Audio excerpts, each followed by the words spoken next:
Hey everyone, so I thought that for this video we could talk about Suicide Squad.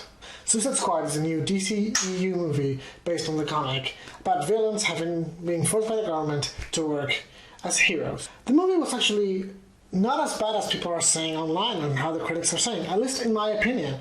It was not a great movie, but it was fun, entertaining, it had some moments, but I think it was dragged down by some glaring and important plot holes that had to be developed further, and a little bit of a rushed pace, which I think is also what happened with Batman v Superman.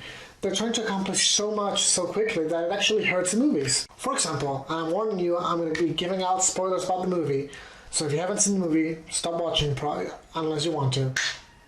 Anyways, for me the biggest plot hole and actually what made the movie feel so rushed was the overall theme of them becoming friends by the end of the movie, and family and being together so closely tied.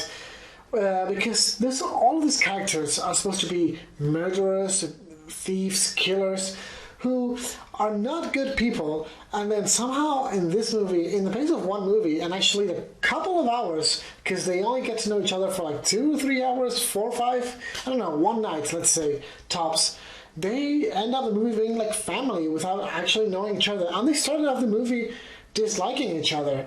Diablo suddenly is barely talking throughout the whole movie. He doesn't talk to them, he just doesn't like them. And then, out of nowhere, he starts talking about how they are family to him and he has to fight for them to protect his family. I thought that was a bit rushed. I thought it would have been a much better movie if they actually put... The idea of the movie was that they were not friends by the end of the movie, but they learned how to work together throughout the movie. There was some questions that popped up throughout the movie. Why did nobody see Harley's phone? What was up with the music? Why did Enchantress fight with them with her fist when she could beat them in 10 seconds?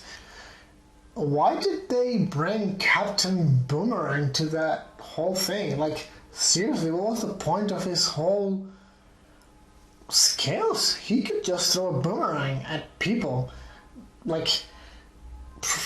Wow, what was the point of that scene with Slipknot? However, let's talk about the biggest issue, in my opinion, about this movie, and that was the villain, Enchantress, played by Cara Delevingne, or however you say that name. I'm sorry I can't say it, but I like her. She's a good actress. I've seen her in some of the other stuff, and I liked her, but I just did not like the villain in this movie. She was just a very generic villain with a big sky thing in the sky that's now in all the movies. I thought it was just very generic. Also, I did not get why she started fighting with them physically at the end of the last act, when she showed 10 seconds later that she could take them out in 2 seconds.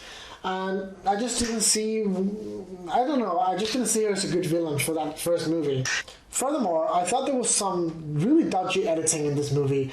It seemed like there was something missing, which is also something that hurt Batman v Superman a lot. There seems to be key scenes that they took away, which allowed some of the plot points to develop, and that actually hurts the movie. Anyways, there were some parts which were actually pretty good in my opinion. Will Smith Deadshot was amazing. I thought he really portrayed the character well. You could see his inner struggle he's actually a killer, a merciless killer, but he doesn't want to be like that to his daughter. So I thought that was amazing.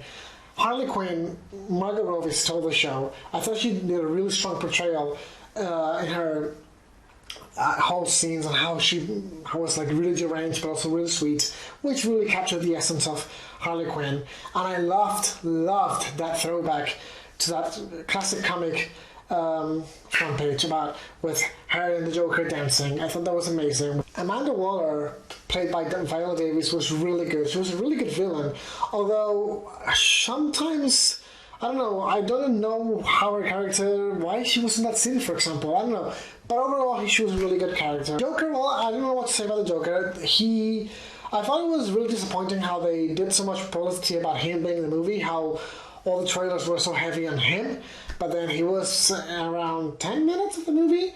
He barely had any impact. He was just there to occasionally appear. I thought they did a bad job with his relationship with Harley Quinn, because it really didn't show how abusive he is to her, because at the end of the story, he does not love Harley Quinn. For him, it's just a toy. his only obsession is Batman, and he will always throw away Harley Quinn when it comes to fighting Batman. Overall, I thought the movie was okay. It was not the best movie, but it was entertaining. I think it was a bit of a step up compared to Batman v Superman, but they still are not getting the tone they want to do with this movie is correct. They are still, I don't know if it's a problem with the directors, with the studio, but it seems like they're doing really long movies, and then they don't know how to edit it correctly to show the movie they want to show. I don't know, but for me it was an okay movie. I kind of compare it to Thor 1. It's a movie you need to get out there. It's just okay, not a great movie. Now it's out there, we've seen it, we're going to choose some awesome characters, we're going to probably play a larger role in some other movies, and it was a necessary movie, but it was not a great movie. Overall, I'm going to give this movie a 7 out of 10. Anyways guys, I hope you enjoyed my video. If you liked it, please click on the like button and subscribe to this channel. In the next couple of days, I'm going to be uploading some more videos, so look forward to that. I'll see you soon. See ya!